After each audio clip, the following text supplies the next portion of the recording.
welcome to the OTS Adda channel. So this is Shipra Chauhan. I am here to give you a short video. तो यहाँ पे 11 बजे जो है ना वो हर दिन हम एक शॉर्ट वीडियो करते हैं. ये शॉर्ट वीडियो आपके एग्जाम में डायरेक्टली क्वेश्चंस पूछे जाएंगे, इसका दावा करती है. और हम हर दिन जो है वो टॉपिक्स को कवर कर रहे हैं, जिसमें हाल फिलहाल हम art and culture and plus environment जो है ना उसको कवर करने लग रहे हैं. धीरे धीरे आर्ट एंड कल्चर और एनवायरमेंट जिस दिन आपका कंप्लीट हो जाएगा, हम भारत के डिफेंस सिस्टम जो है ना उस पर बात करने वाले हैं कि भारत का डिफेंस सिस्टम जो है वो कैसे काम करता है, क्या आपकी जो पार्ट्स हैं, सैटेलाइट हैं, मिसाइल्स हैं, पनडुब्बियां हैं, एयरक्राफ्ट है, एलसी हैं, जो भी कुछ रहेगा उसको हम टोटल को कवर करेंगे bye covering initially into the army, navy and air force को, है ना. उसके बाद हम धीरे धीरे सारी चीजें समझने की कोशिश करेंगे. आज की जो क्लास है वो आपकी भारतीय भाषाओं की है, यानी कि शॉर्ट वीडियो आपकी क्लासिकल लैंग्वेज ऑफ इंडिया जो है ना उसको कवर कर रहा है. ये क्लासिकल लैंग्वेज ऑफ इंडिया, अब देखेंगे आप में से कई लोग ये पूछना चाह रहे होंगे कि भाई हमने क्लासिकल डांस तो सुने हैं लेकिन क्लासिकल लैंग्वेज नहीं सुनी है. तो ये भारत की शास्त्रीय भाषाओं के ऊपर हम आज की वीडियो करेंगे. ये शुरू कहाँ से हो रहा है या इसकी पूरी जो नींव है वो कहाँ से रखी गई है, क्यों ये न्यूज में है. देखिए, एक बिल है जो कि सेंट्रल यूनिवर्सिटीज जो हैं, 3 डीम्ड संस्कृत यूनिवर्सिटीज जो हैं, उन्होंने पास करवाया है. राज्यसभा के द्वारा ये बिल जो है वो पास हुआ है, राइट. 2019 का ये बिल जो है वो सेंट्रल स्टेटस देता है किसको, राष्ट्रीय संस्कृत संगठन, श्री लाल बहादुर शास्त्रीय संस्कृत विद्यापीठ इन दिल्ली और राष्ट्रीय संस्कृत विद्यापीठ इन तिरुपति, यानी कि 3 संस्कृत के जो आपके ये यूनिवर्सिटीज हैं. आई रिपीट अगेन, राष्ट्रीय संस्कृत संस्थान, उसके अलावा आपका राष्ट्रीय संस्कृत विद्यापीठ और तिरुपति में जो आपका राष्ट्रीय संस्कृत विद्यापीठ है उसको केंद्रीय दर्जा दे रहा है. राज्यसभा ने इसके लिए एक बिल पास किया और संस्कृत भाषा जो है वो अब आपकी 3 यूनिवर्सिटीज अगर सेंट्रल बन गई हैं तो संस्कृत भाषा कहीं ना कहीं इंपॉर्टेंट लग जाती है. अब केंद्र सरकार के ऊपर बहुत बार या सरकार के ऊपर ये बहुत बार ये आरोप लगता है कि कहीं ना कहीं वो शास्त्रीय भाषाओं को दबाने की कोशिश कर रहे हैं. जैसे आपकी तमिल, तेलुगु, कन्नड़, मलयाली, उड़ीसी, ये सारी जो भाषा है ना, संस्कृत भाषा यहीं से ओरिजिन हुआ है. संस्कृत भाषा से ही आप जानते हैं कहीं ना कहीं ये जो हिंदी और इंग्लिश जो है ना उसका भी ओरिजिन हुआ है. तो यही चीज को लेके अब आपकी क्लासिकल लैंग्वेजेस जो है उनको डिसाइड कर लिया गया है और सरकार के द्वारा या गवर्नमेंट के द्वारा एक गाइडलाइंस बनाई गई है कि किसी भी भाषा को अगर राष्ट्रीय घोषित करना है, राष्ट्रीय मतलब राष्ट्रीय या फिर शास्त्रीय भाषा घोषित करना है, क्लासिकल लैंग्वेजेस को घोषित करना है, तो सबसे पहली वो लैंग्वेज जो है वो ऐसा नहीं हो कि आजकल की हो, नहीं, 1500 से लेके 2000 साल पुरानी जो है वो भाषा होनी चाहिए, यानी कि इसकी अवधि जो है इतिहास में दर्ज होनी चाहिए और 1500 से लेके 2000 ईयर तक का होना चाहिए. दूसरी चीज ये प्राचीन ग्रंथ जो है उनमें ये हेरिटेज या वैल्यूएबल लैंग्वेज होना चाहिए. जैसे संस्कृत के लिए हम बोलते हैं ना कि संस्कृत हमारे वेदों में हमारी संस्कृत को इस्तेमाल किया गया था, गीता जो है वो संस्कृत में लिखी गई थी. तो संस्कृत हमारी वो भाषा है जो प्राचीन काल से लिखी जा रही है. तमिल भाषा है, तमिल प्राचीन भाषा है जो शुरू से इस्तेमाल हुई है.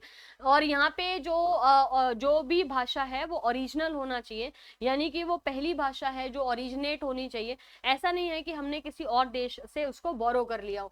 उसी तरीके से जो क्लासिकल लैंग्वेज है वो आपकी मॉडरेट, डिस्टिंक्ट से मॉडरेट होना चाहिए, यानी कि क्लासिकल लैंग्वेज को, जो भी आप क्लासिकल लैंग्वेज बना रहे हो जिस भी भाषा को, वो बाकी की जो नॉर्मल भाषाएं हैं उनसे डिस्टिंग्विश होना चाहिए, उनसे अलग होना चाहिए. तो आज की डेट में भारत के अंदर जो है वो कितनी भाषाएं हैं, 6 भाषाएं हैं जिनको शास्त्रीय भाषाओं का यानी कि क्लासिकल लैंग्वेज का दर्जा दिया गया है. पहली आपकी तमिल, जो सबसे पहले 2004 में दर्जा दिया गया था. 2005 में संस्कृत भाषा को दर्जा दिया गया था. कन्नड़ को 2008 के अंदर, तेलुगु को भी 2008 के अंदर, मलयालम को 2013 और उड़िया को 2014 के अंदर. इसी के साथ साथ, ठीक है, इतना चीज समझ आ गया. क्लासिकल लैंग्वेज के लिए आपको उतना ही पार्ट जो है ना वो लर्न करना है, तो क्लासिकल लैंग्वेज आपकी वहीं पे रह जाएगी. Classical language, I repeat again, की 6 भाषाएं जो है ना उन्हीं को लर्न कर लीजिए. कन्नड़ हो गया, तमिल हो गया, संस्कृत हो गया, मलयालम हो गया, तो 6 भाषाएं आपको लर्न करनी है. उसके साथ एक नई चीज जो है वो आपको लर्न करनी है, यूनेस्को द्वारा 14 जो अमूर्त संस्कृत विरासत है उनकी सूची. हालांकि इसकी वीडियो मैं आपके लिए अलग से कर चुकी हूँ, लेकिन जब हम भाषाओं की बात कर रहे हैं ना तो हमारे लिए इसको एक बार समझना थोड़ा ज्यादा जरूरी हो जाएगा. वैदिक जपों की परंपरा, रामलीला, रामायण का पारंपरिक प्रदर्शन, ये सब आपके संस्कृत भाषा और तमिल भाषा से रिलेटेड है. रामायण जो है वो आपकी संस्कृत और तमिल भाषा में अच्छे से लिखी गई है. कुटियाट्टम, राम मन मुदिएट्टू, कालबेलिया डांस, छऊ नृत्य जो झारखंड में करा जाता है, मनाया जाता है, लद्दाख का बौद्ध जप जो है, मणिपुर का संकीर्तन, पंजाब के ठठेरों द्वारा बनाए जाने वाले पीतल के बर्तन, योग, नवरोज, कुंभ मेला और दुर्गा पूजा। तो 14 तो आप ये चीज लर्न करेंगे। उसके अलावा आप 6 भाषाएं लर्न करेंगे। I repeat again, Tamil, Sanskrit, Kannada, Telugu, Malayalam या फिर उड़िया, ये भाषाएं आप लर्न करके रखेंगे। उसके अलावा आपको 4 धाम याद रख लीजिए। यहाँ से डायरेक्टली क्वेश्चन आपका ग्रुप डी रेलवे एसएससी पूछ रहा है, इसीलिए मैं आपको करा भी रही हूँ। आदि शंकराचार्य के द्वारा भारत के चारों कोनों पे, ठीक है, चारों कोनों मतलब मैं ये इनको जोड़ दूं यहाँ पे, तो ये आपको गोल्डन क्वाड्रिलेटरल जैसे आप लर्न करते हो उसी तरीके से 4 कोने आपको जुड़े हुए नजर आ रहे हैं। आदि शंकराचार्य द्वारा एक मठ स्थापित किया गया था, जिसको उन्होंने बाद में 4 पार्ट्स में डिवाइड किया। सबसे पहले श्रृंगेरी मठ स्थापित किया गया, जो रामेश्वरम को बोलते हैं। राम जी जो है ना, वो यहाँ पे पूजा करके गए थे रामेश्वरम वाले क्षेत्र में, श्रृंगेरी मठ। दूसरा गोवर्धन मठ जो है, जो कि पुरी के अंदर है, उड़ीसा के अंदर आपका। शारदा मठ, शारदा मठ द्वारिका के अंदर, गुजरात, जहाँ पे कहते हैं कि रणछोड़, भगवान जी को रणछोड़ के नाम से कहा जाता है, वो पानी में चले गए थे। तो उसके बाद द्वारिका नगरी जो है, जैसी पानी के अंदर थी वैसी ही धरती या जमीन पे भी बनाई जाती है।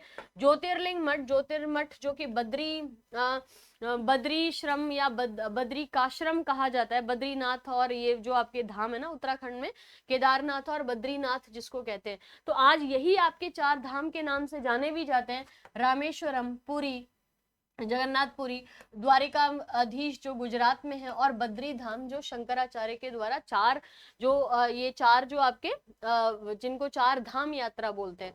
तो ये 4 धाम यात्रा कहते हैं कि जो भी कर ले वो एकदम पुण्य प्राप्ति कर लेता है, क्योंकि रीजन ये है कि आपके आज के नहीं है, बहुत पुराने बने हुए हैं, और इनको आदि शंकराचार्य के द्वारा बनाया गया था, जो कि इस भारत के सबसे श्रेष्ठ ऋषियों में से गिने जाते हैं।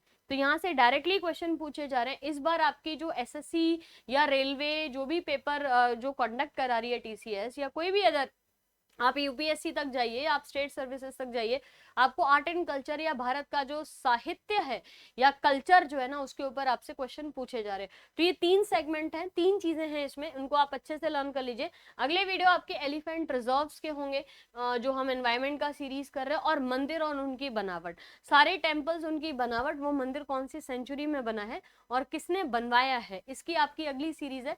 तो मैं 2 चीजें कवर कर रही हूँ हाल फिलहाल, एनवायरमेंट और आर्ट एंड कल्चर। उसके बाद हम डिफेंस या भारत के डिफेंस सिस्टम पे आ जाएंगे। साथ ही हमने लेटेस्ट जो अपडेटेड ग्रुप डी की टेस्ट सीरीज है वो लॉन्च कर दी गई है, जिसमें आपके पास 100 मॉक टेस्ट है, 100 सेक्शनल टेस्ट है, और 2000 क्वेश्चन आपके पास मॉक टेस्ट में आएंगे, जो कि आपके रहेंगे करंट अफेयर से रिलेटेड, है ना। ग्रुप डी का लाइव टेस्ट भी आपका चल रहा है, तो अगर आप एक बार टेस्ट देखना ही चाहते हैं तो पहला फ्री टेस्ट है आपके सारे मॉक टेस्ट में, लेकिन लाइव टेस्ट भी हम 18 जून को कर रहे हैं, जो कि आपका 10 बजे से शुरू होगा। तो हर फ्राइडे को आपका एक मॉक टेस्ट होता है, जो कि लाइव मॉक टेस्ट होता है, मतलब सैटरडे को, आज तो फ्राइडे हो गया ना, सैटरडे को आपका एक लाइव टेस्ट होगा, जिसका रिजल्ट आपका संडे को आएगा, है ना। तो एक बार फॉलो कर लीजिए। ओटीएस अड्डा एप्लीकेशन आप डाउनलोड कर लीजिए। डाउनलोड करने के बाद रेलवे सेलेक्ट करिएगा, ग्रुप डी को सिलेक्ट करेंगे, तो आपकी जो टेस्ट सीरीज है वो यहाँ पे ओपन हो जाएगी, ठीक है। तो टेस्ट सीरीज एक बार ओपन कर लीजिए और यहाँ से चीजें जो है वो रिवाइज करना शुरू करिए। तो मैं आपको मिलती हूँ अगले वीडियो के अंदर, अगले शॉर्ट वीडियो के अंदर। ये शॉर्ट वीडियो आपके एग्जाम में डेफिनेटली आपको एक एज प्रोवाइड करेंगी, और एक बहुत कम टाइम में या छोटे टाइम में आप एक बड़ा या इंपॉर्टेंट टॉपिक जो है वो कवर कर पाओगे।